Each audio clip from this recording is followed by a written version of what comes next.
and this book is one of my top reads of 2025 so far. Love this so much because it's one of the funniest books I've ever read.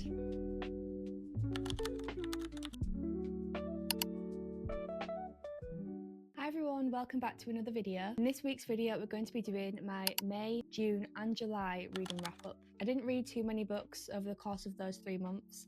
These are all the books that I read throughout May, June and July. I thought I might as well wrap them all up into one video because it's not going to be super long. Normally with my reading wrap up videos, I do a little bit of journal setup for my monthly spread pages. So I've already made May and June, but we can make July's together. So at the end of this video, we'll do some journaling together. We'll do my July monthly reads spreads. That's one of my favorite things to include in these wrap ups is a little bit of journaling as well to break up all of the reviews. But this month, as usual, I'll do my August reading wrap up along with my journal page for my monthly spread as normal. I hope you're all comfy. I hope you've got a drink to get comfy with. Let's get started with my May reads first. Starting off with my May reads, I read 3 books in May and I DNF'd 1. I'll leave the DNF till last. But the first book I read in May, and this book is one of my top reads of 2025 so far, and that's Medea by Rosie Hewlett. This is a Greek mythology retelling. I was unaware of Medea's myth before going into this, so I went into this blind,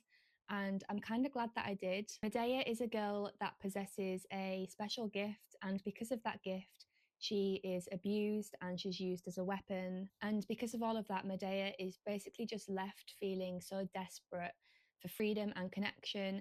And because of those things, because of this need to get away from the situation that she's in, this leads her down a path and towards a future that there might not be any coming back from. One of the things that I love about this book is the fact that you're constantly left to question whether Medea is the victim or if she's the villain or if she's both of those things. This is a book where you witness a lot of horrible things happen.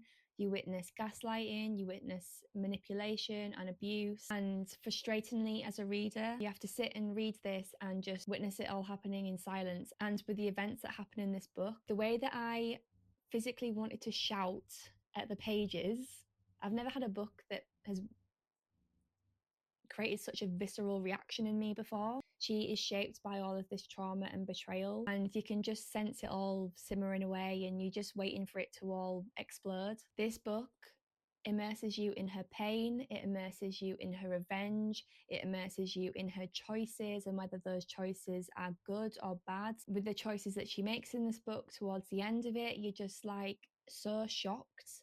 You can see why, but you also feel so sorry for her that it's come to that decision. I'm not going to say anything more. You just need to read it to understand what I'm talking about. This book was incredible. I knew very early on it was going to be a 5-star read, and it was incredible. It's one of my top reads of this year so far. This book is the definition of female rage, and if you love female rage, give Medea a read because it's amazing. The next book that I read in May is it's a genre that I never thought I'd pick up. It's a genre that I was never really aware of, that I would never have thought to pick a book up in this genre before, but I'm glad I have because it's one of the funniest books I've ever read. And the book I'm talking about is Dungeon Crawler Carl by Matt Dinnerman. This is a little RPG series that follows Carl, a Coast Guard veteran, and his ex-girlfriend's cat, Princess Donut. You can see them both there, Princess Donut and Carl. After an apocalyptic event on Earth, they are then forced to participate in a deadly intergalactic game show. This book was so funny. It's the first book that's made me laugh out loud. Like, I've had books before that have made me giggle and just like, but this book generally made me laugh, was more so when I started listening to the audiobook. If you're wanting to read this series and pick the series up, I would 100% recommend the audiobook. When I carry on this series myself, I'm going to be carrying it on with the audiobooks because the voice acting, wow. I was not expecting the character voices to come through like how they did. And if you're also someone who enjoys the bonkers vibe of Guardians of the Galaxy, then I would probably say that you would enjoy this because this book is bonkers. It's ridiculous in the best way possible. It's just great. I'm not much of a gamer, so I was a bit nervous before starting this at the fact that I wasn't sure if I'd understand it or grasp the concept, but I really did enjoy the gameplay concepts and I actually found it really understandable. It's monster fighting, it involves opening loot boxes and new achievements and skill upgrades. I love the banter between Charl and Princess Donut as well, but Princess Donut is by far my favourite character in this. She is amazing, and yeah, any book that involves a cat, I'm obviously going to love. I rated this 4 stars. I really enjoyed it. If you're wanting a bit more detail into how I rate my books, then I do have a post pinned on my Bookstagram account, but I can also make a video of that as well if people are wondering how or what my different ratings mean, what a 4 and a 5 or a 3-star means to me. So let me know if you want a video like that, but this was a 4 stars. I highly enjoyed it. I highly recommend it, and I'm looking forward to carrying on the series, but the audiobooks. The next book I read in May is back to my comfort genre, and that's fantasy. So the next book I read in May was Green Teeth by Molly O'Neill. And can we just take a minute to appreciate how stunning the cover is? It's just beautiful. So Green Teeth is a cozy adventure fantasy, and it revolves around Jenny Greenteeth, who is an English lake monster, and her peace is disturbed one day when an angry mob of villagers throw a witch into her lake. I love cozy fantasies, especially when they are inspired by folklore and myths. And this book was all of that. The beginning of this book was what really sucked me in. I really love that it's set in the south of Britain. So this book really does bring to life English myth and folklore, and that was one of the reasons why I picked this up. The world is beautiful and magical and whimsical. It's full of fairy forests and mythical creatures, all wrapped up in the magic of the English countryside. And yeah, the vibe and the world building for this book was just, I loved it. I loved our main character, Jenny Greenteeth, and her inner monologue.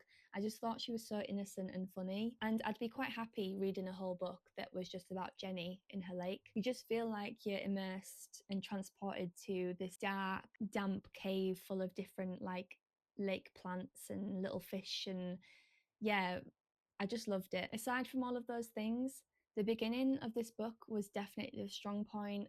I loved it when it was about Jenny and her lake, and I just felt it was really immersive. For me, it did fizzle out, unfortunately. I was in a bit of a slump after the first 2 books of this month, so I picked up this one because I thought it was going to be a nice short read. I thought it was going to be fast paced, but this for me, it was very slow moving. I just felt a little bit bored in parts, which was a bit of a shame because the start was so strong for me. What I wanted from this was it to be just a little bit faster, a little bit more exciting at times, and a bit more depth to the characters as well. Apart from those things, and if you love a slow moving pace, then this book would definitely be for you. And this book would definitely be for you if you love cozy fantasy with lower stakes and a slower pace. I did rate this 3.5 stars. It was a really good book. I enjoyed it. It was just missing some bits for me. The final book that I read in May is my DNF. The reason why I picked up this book is because I really love this genre. This, aside from fantasy, is probably one of my other most enjoyed genres. Last year, I did watch the TV adaptation of this book. So I went into this with quite high hopes, and I probably shouldn't have, but I did, and it just wasn't what I was expecting. So the final book that I read in May, and the book that I unfortunately DNF'd, which I don't like doing, by the way, I don't enjoy DNFing books and I don't do it very often, but anyway, the final book that I read was Sweet Pea by CJ Skews. Sweet Pea is a dark comedy thriller that follows Rhiannon, a seemingly normal woman, but she's really not. She has a secret kill list and she's a psychopath. She's a serial killer. I have not read a book after watching either the movie adaptation or the TV series adaptation. Generally, I would a lot of the time like to read the book before watching the TV show movie, and I feel like I maybe shouldn't have started with this one. The TV show, in my opinion, is so much better than the book. So if you are wondering whether to watch this TV show Sweet Pea, I do recommend watching the TV show. I found this graphically disturbing, very vulgar, very crude in parts. The main issue I had with this book was the main character, Rhiannon. She is so different in the TV show compared to the book. I felt like I could sympathise with her a lot more with the show. I didn't sympathise with her in this at all. I found her quite a heavy character. I couldn't connect with her at all because of how much she hates everyone. And I found her opinions and look on life just really messed up. There's a lot of swearing in this. The sex scenes in this are just not my vibe at all. I just didn't enjoy it. I really didn't enjoy it. I DNF'd it. One thing that I also found really tedious was at the start of each chapter, she has this sort of kill list. I didn't like it, did not enjoy it. Unfortunate DNF. Yeah, I don't recommend this, but if you like all of those things, then give it a try. It's just, unfortunately, it wasn't for me. So I ended May with a DNF. Okay, so we're moving on to June now. And in June, I only read 2 books. One's a historical romance and one is a contemporary romance. I don't normally read romances. I'm not a romance girl. Sometimes find romances a little bit cringy and just a little bit boring, but I seem to have been in a little bit of a romance mood. I did also read a romance in July as well, so it kind of contradicts everything I've just said. One of these books are my soul books, and it's the first book that made me sob and ugly cry. So we're going to start with that one. If you've watched any of my other videos, if you follow me on TikTok or Instagram, you'll see me talk about this book a lot before, and I'm going to talk about it again. This is a book by one of my favourite authors. I have loved every single book this author has written. I was speechless finishing this, and that's Atmosphere by Taylor Jenkins Reid. So this is a historical fiction romance, and it's set during the NASA 1980 space shuttle program. It's about a group of astronauts with dreams. It's also about the first NASA female astronauts, and this love story follows 2 strangers who are brought together by fate, science, and their love for the stars. And this book, I don't think there will be a day where I don't think about this book. You are just taken on such a journey with the characters from the start. You share their love and wonder for the stars because astronomy is spoken about constantly throughout this book. Stargazing as well. You get a lot of information about all of that. Every single character in this book, I felt like it was an honour to get to know them. I really, really did. This is the first book that's moved me in such a way, cut so deeply into my emotions, to the point where I just burst into tears, sobbing. I was just sobbing. My mum was sat with me on the sofa whilst I was reading this and broke into tears, and she just looked at me like, "Are you okay?" And I was like, "No." I had to take my headphones off because I was listening to an ambience playlist at the time, and because of the music and the way that the music was so emotional, and then reading this, it was basically like a recipe of disaster for my emotions. But I'm really glad that I did that. This book is incredible. This is a story of wonder, of love, of hope, family, friendship, self-discovery, self-acceptance, and it's just nothing short of a masterpiece. You can really tell the time and the detail and the research and the effort that Taylor put into this story. And yes, it's a love story, but it's so much more than that. Because of that, this was 5 stars. If I could rate it 6 stars, infinity stars, give all the stars in the galaxy to this book, I would do that.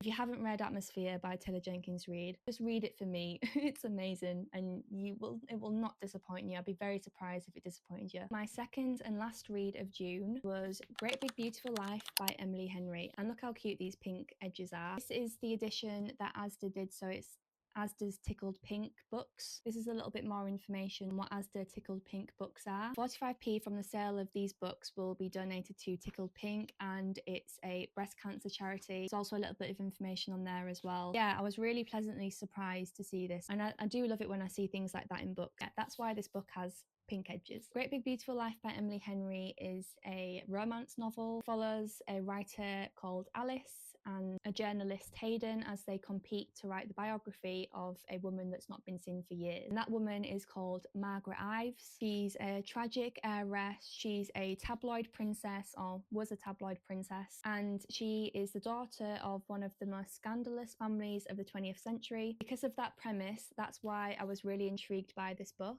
and it appealed to me a lot because it really reminded me of The Seven Husbands of Evelyn Hugo by Taylor Jenkins Reid, my favourite author. So I was kind of expecting it to be similar, but it didn't quite fall that way. And unfortunately, I didn't end up loving this one. I enjoyed it.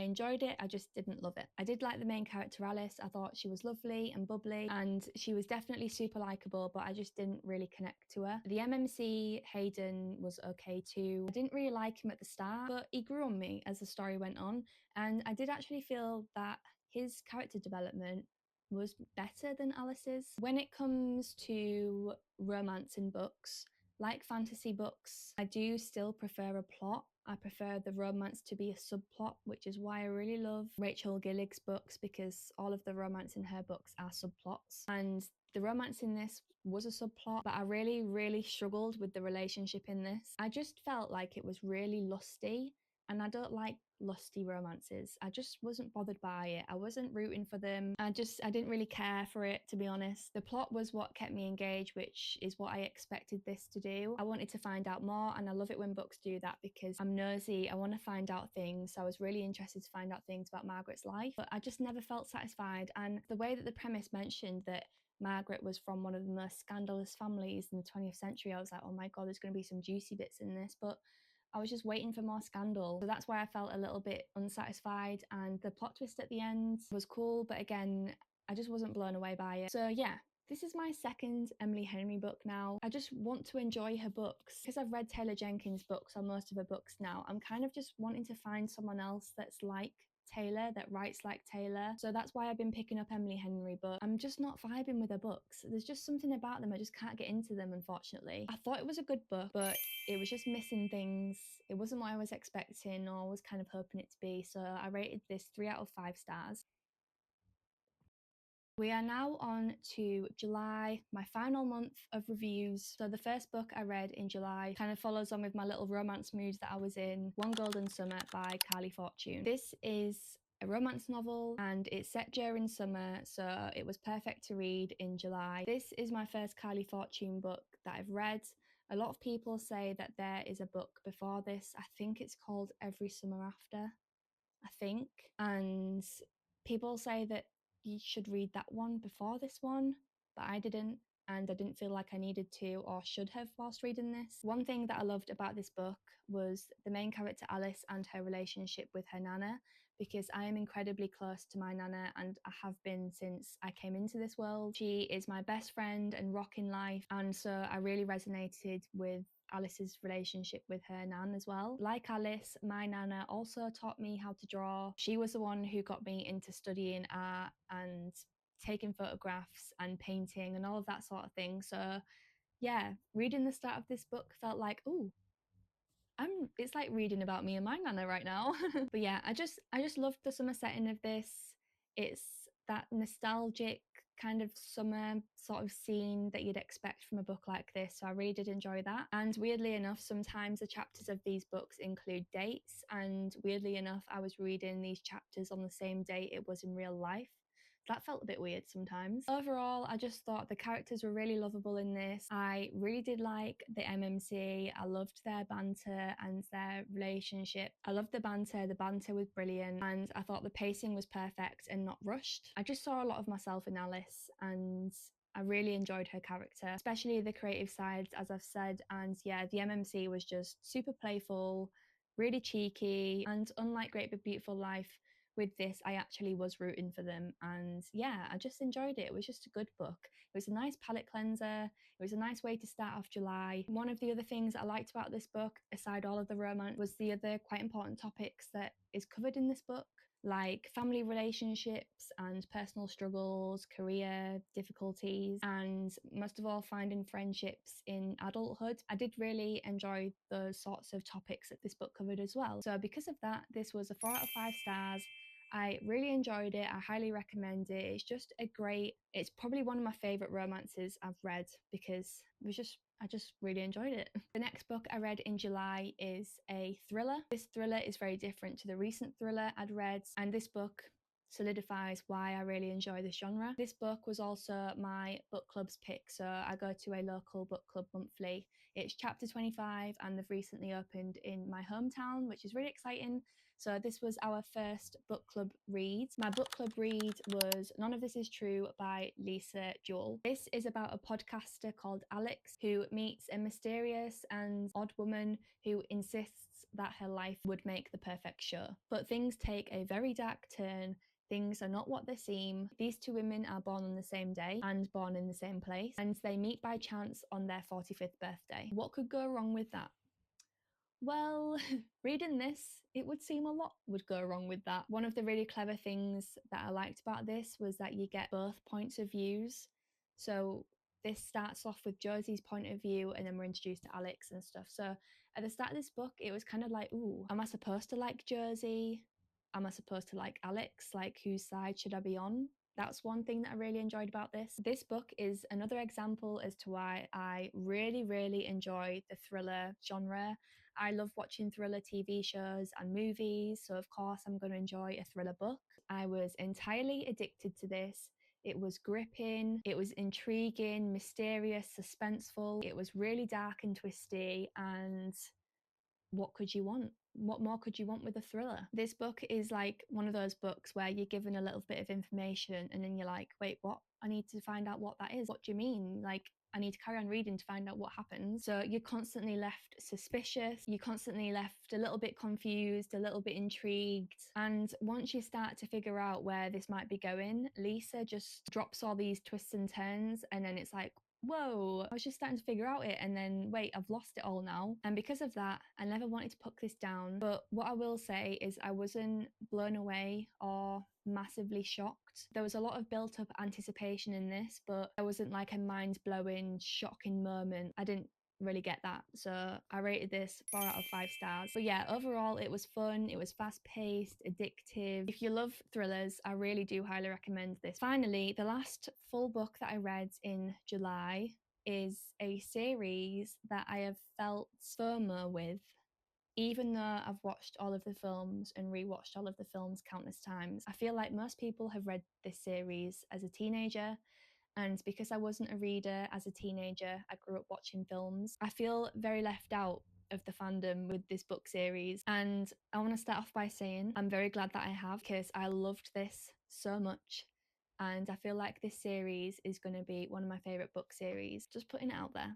The last full book that I read in July was The Hunger Games by Suzanne Collins. So for anyone who doesn't know what The Hunger Games is about, be very surprised if you don't know what The Hunger Games is about, but I'm going to give you a little summary of the premise in case you're not familiar. So The Hunger Games is a YA dystopian series set in the ruins of a place that was once known as North America, is now the nation of Panem. Panem is a capital surrounded by 12 districts, and the capital keeps all of these districts in line by forcing them all to send one boy and one girl from each district to compete in the annual Hunger Games. And the Hunger Games is basically a fight to the death on live TV. This is a story that follows Katniss Everdeen, specifically in the first 3 books, and Katniss Everdeen volunteers to take her younger sister's place in the Hunger Games, and that's where this whole story starts. So the Hunger Games movie franchise is among one of my favorites of all time, and until now I've never read the books, and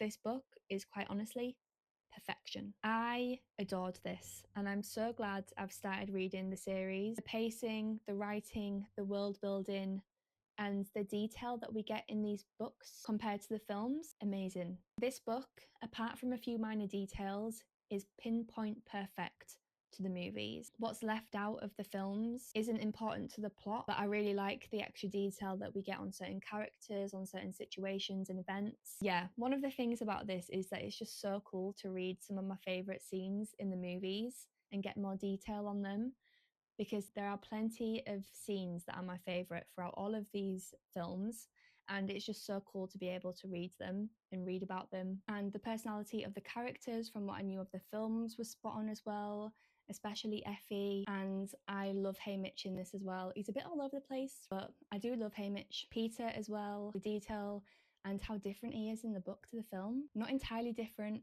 but I must say I do prefer book Peter. As I've said, I can already tell that this is going to be one of my favourite book series. I'm really excited to pick up Catching Fire. I'm going to be continuing with my Hunger Games reading vlog series, and I'll soon be starting Catching Fire, so keep a lookout for that reading vlog. But yeah, this is amazing. I just love the Hunger Games so much. The plot, and even though it's YA, it is quite dark, and the topics that are covered in this as well are really relevant to what's going on in our world as well. Yeah, it covers quite a lot of important topics. Love this so much. I enjoyed this so much, and I'm so happy I've started it. But this was a 5-star, by the way, but if I could rate it 6 stars, I would.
So these are all the books that I read over May, June and July. Sorry it's all had to be within one video, but my monthly wrap-ups will go back to normal. So this month will be a normal reading wrap-up. It will just be my August reads along with a little bit of journaling at the end of the video. I hope you're having a lovely afternoon or evening wherever you are, and I'll see you in the next video.